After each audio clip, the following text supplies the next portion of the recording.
Candidates, please get ready for the passage. Dear fellow citizens, Namaskar. As we have come to realize since the early days of COVID-19, technology offers life-changing possibilities. The Digital India mission is striving to make information and communication technology inclusive by bridging the rural-urban divide. More and more people in far-flung places have been reaping the benefits of the internet and are receiving a variety of services provided by the government as the infrastructure expands. We have reasons to be proud of our achievements in the domain of science and technology. India has been among the handful of pioneers in space technology.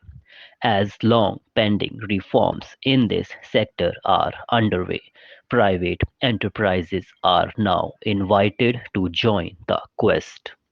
The Gaganyaan program to carry Indian astronauts into the space is under progress. This will be India's maiden human space flight. Yet, even as we reach out to the stars, we keep our feet on the ground. India's Mars mission was powered by a team of extraordinary women, and our sisters and daughters are not far behind in other areas too. Women's empowerment and gender equality are no longer mere slogans as we have made great progress towards these ideals in recent years. With people's participation in Beti Bachao Beti Padhao campaign, women's representation has been rising in every sphere of activity. During my visits to various states, educational institutions, and while meeting delegations of various professionals, I am amazed by the confidence of young women. I have no doubt in my mind that they are the ones who will do most to shape tomorrow's India. What miracles cannot be achieved if this half of the population is encouraged to contribute to nation building to the best of their ability? The same vision of empowerment guides the government's approach to the marginalized communities, including the scheduled castes and the scheduled tribes. In fact, the aim is not only to remove hurdles and help them in development, but also to learn from them. Tribal communities, in particular, have rich lessons to offer in many areas, ranging from protecting the environment to making the society more cohesive.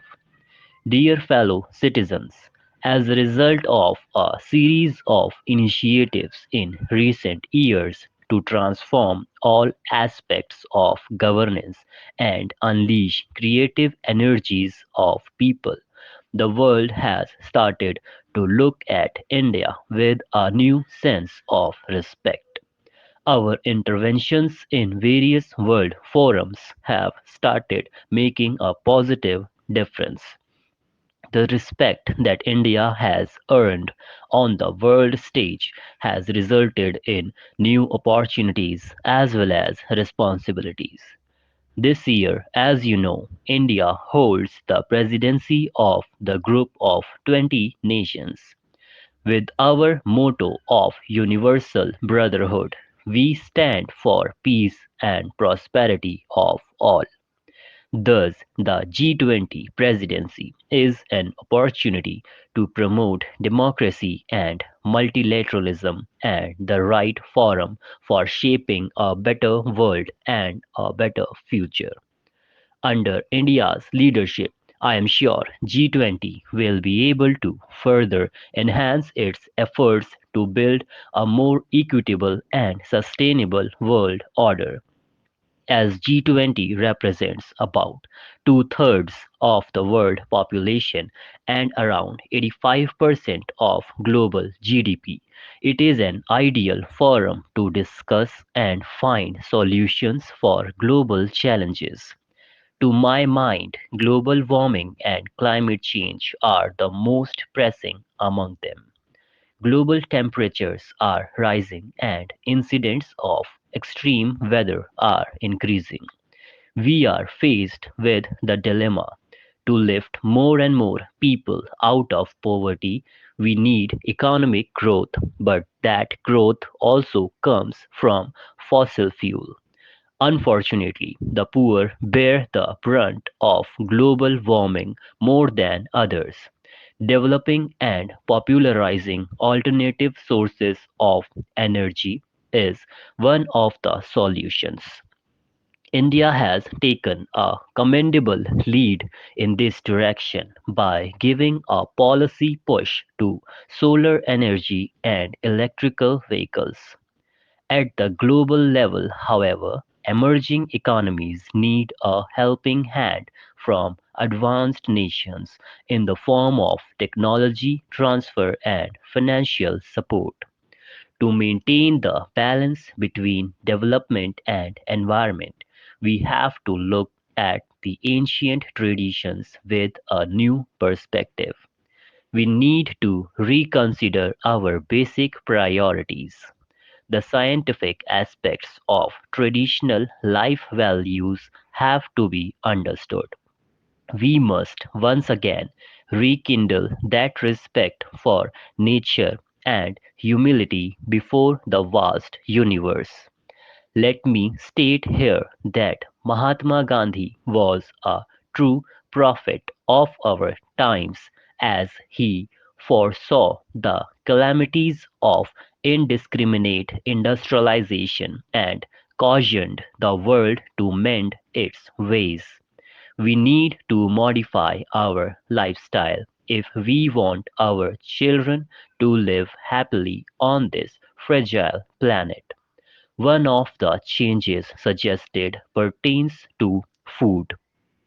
I am happy to note that the United Nations accepted a suggestion from India and declared 2023 as the International Year of Millets. Millets were essential ingredients of our diet and they are making a comeback among sections of society. Coarse grains like millets are eco-friendly as they require less water to grow and yet they provide high levels of nutrition. If more and more people turn to millets, it will help conserve ecology and also improve health. One more year has gone by for the Republic and another year commences. It has been a time of unprecedented change. With the outbreak of the pandemic, the world had changed within a matter of days. During these 3 years, whenever we have felt that we have finally put the virus behind, it raises its ugly head. However, there is no need to panic because we have learned in this period that our leadership, our scientists and doctors, our administrators and corona warriors will make every possible effort to meet any situation. At the same time, each of us has also learned to not let our guard down and remain alert.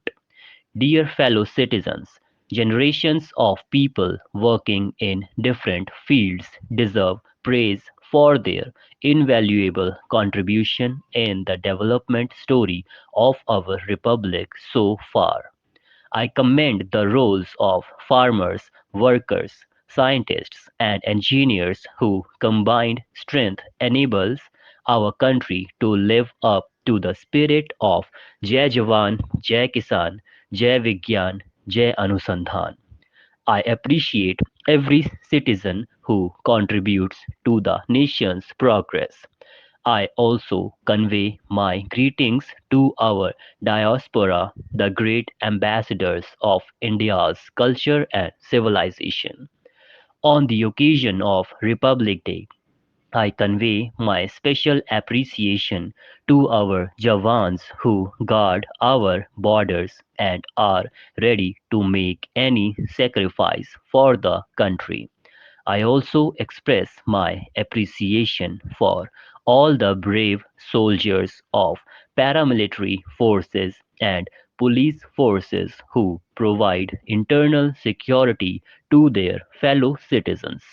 I salute all the brave hearts of our armed forces, paramilitary forces, and police forces who laid down their lives in the line of duty.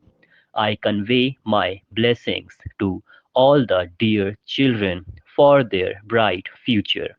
Once again, I extend my best wishes to all of you on this Republic Day. Thank you.